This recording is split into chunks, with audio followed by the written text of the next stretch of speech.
So you said that his birthday was January what? 6th. January 6th, and he would have been 30 He would have this been year. 30 this year. And how old was he when he died? He died December 20th of 1985, so he was 15 days short of his first birthday. Just under. Somewhere in there. Yeah. Yeah. And I know this is hard, but I know that people would like to know more about him and his death. We had put a hot tub indoors in the home, in a back room, a cedar room that we built. I guess at the times we were doing a lot of snow skiing and those type of things, and that was just kind of a popular thing to have. We did build it up 18 inches off the ground with the idea that you couldn't walk into it, knowing that young kids got in it pretty well every evening because it was in the home and it was part of what we did. And Tiana, the daughter, she really liked it. And Sky did too. I mean, he was in with us for short periods of time, and it was warm. It was, 100 degrees, right around there somewhere. He really liked it, and we knew that. And it had a cover. We had purchased a cover for it, so it was protected in the major part of the days. But Tiana was in the tub. Sky was playing on the floor in that room, and the phone rang.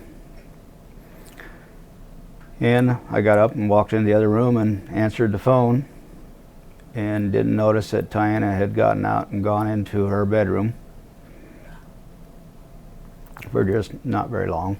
I don't really know how long it was, maybe 5 minutes. I doubt if it was that long, but it seemed like seconds. But he somehow crawled up in it,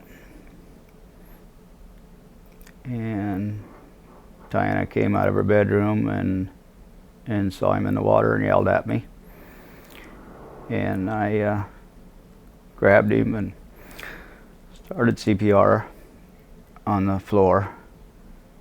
And I just looked at her and says, "He's not responding. I've got to get him to the hospital." So, and it did cross my mind to call 911, but we only lived about 3/4 of a mile from the hospital, and the fire department was a volunteer fire department. Knowing they would be 15 minutes before they got there, I knew that wasn't possible. So I just grabbed him the way he was, and we ran to the truck, and there was heavy snow drifts. But we flew to the hospital, and we actually met his mom on the way. I didn't stop. And just pulled into the hospital and walked in and yelled. And luckily we did have a doctor there. It's just a small town hospital, but a very good hospital. And they called in other doctors, and they worked on him for roughly an hour before they said there was no more they could do. Everybody was kind of in shock, or really didn't know.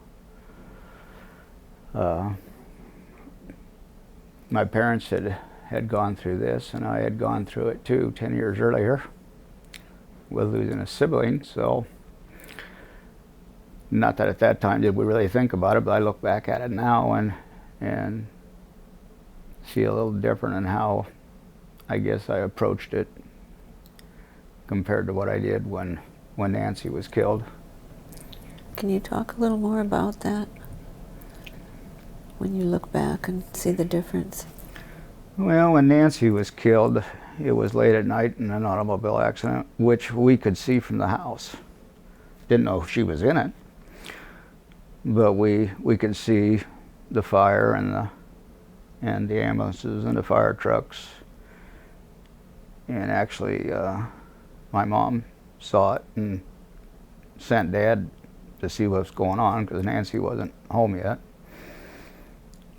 And he approached the accident, and they held him back because everybody knows everybody. You know, the fire department, they all know who we are, and doctors all know us. And so the difference really between that and Sky's death was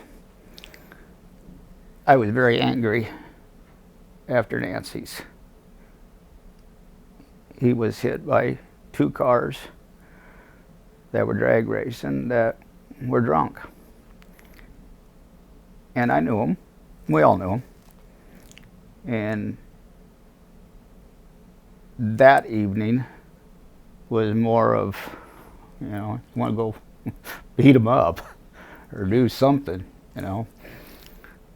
Where when Sky, it was just like more like, you know, the life was just lifted out of you. That did come in the later days that I was mad at me. You know, yeah. I was mad at myself for letting it happen. And, you know, he was only 9, 10 months, 11 months old, you know. Should never happened. I should have been there. And I think that ate at Tiana too, of, you know, we just didn't do what we were supposed to do. We're supposed to protect our kids. But it's the anger inside yourself that doesn't allow you to really grieve the way you should, I think. I mean, and in the end, I got blamed a lot by my ex-wife about it. And I think that kind of shuts you down to a certain extent. But my parents were really, really good, and they'd been through it. And I had seen how my mother had suffered from Nancy. And I kept thinking, you know, life goes on. You know, she really, for 3, 4, 5 years, took medicine and really, really, really struggled with it. And I kept telling myself, you can get through this, you know. My wife, she did not handle it the same way. That's different how people grieve. Mm-hmm. She played a little bit of a blame game on me. Right. And I accepted that because I was the one that was home. I was supposed to be the one to protect them. Counseling helped me. How did it? To understand that I didn't have control and it wasn't my fault that this happened, although I still believe it is my fault, but understanding that you can't be there and do everything. You don't have that kind of power. You're almost holding two things in mind, aren't you? That you still have some blame, and yet you do understand that in terms of life, you don't have full control. And a lot of that is maturing, but it's also having a lot of talks with Jane over the last 12, 13 years. Mm-hmm.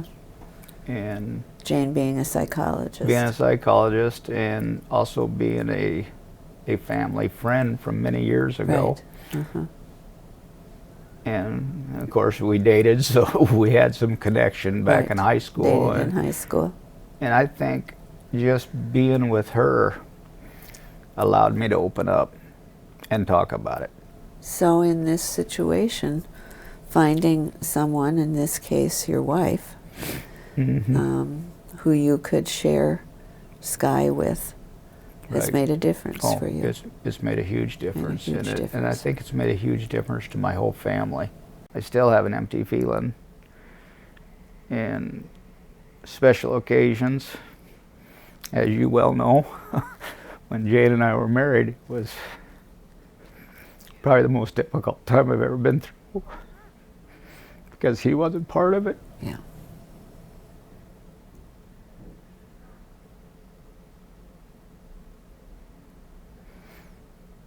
But I can go back to the gravesite today and have peace. So, Billy, you've really traced a long period of time of change. And a couple things come to mind that I just wanted to share with you. One is that there's quite a bit that's been written about how people can grow and change in a positive way after going through something so traumatic. And I hear that in you. I hear that in your story. It's happened over a long period of time. It wasn't sudden, but I think it may have started with your grandma. Not sure, but you had your family there, but she was very important to you. She was very, very important to me. In And I didn't those- realize that in the younger days in those with her. early times. Yes, yeah. And now you also talked about something that I wanted, that just triggered a thought in my mind. There's a study done in the 80s about when a child dies, and it's called the empty space phenomenon. And it's exactly what you're talking about now. There's an empty space. You said it about yourself inside you, and you said it about your wedding to Jane. There was an empty place there, and you said it about now holidays and things like that, and that happens when a child dies. So it's important for people to recognize that, isn't it? Because if anybody tends to think that losing a child is somehow easier or not as important, or that the relationship was shorter and therefore not as essential, all of what you've said flies in the face of that. It's a lifetime. It's a lifetime. It definitely is.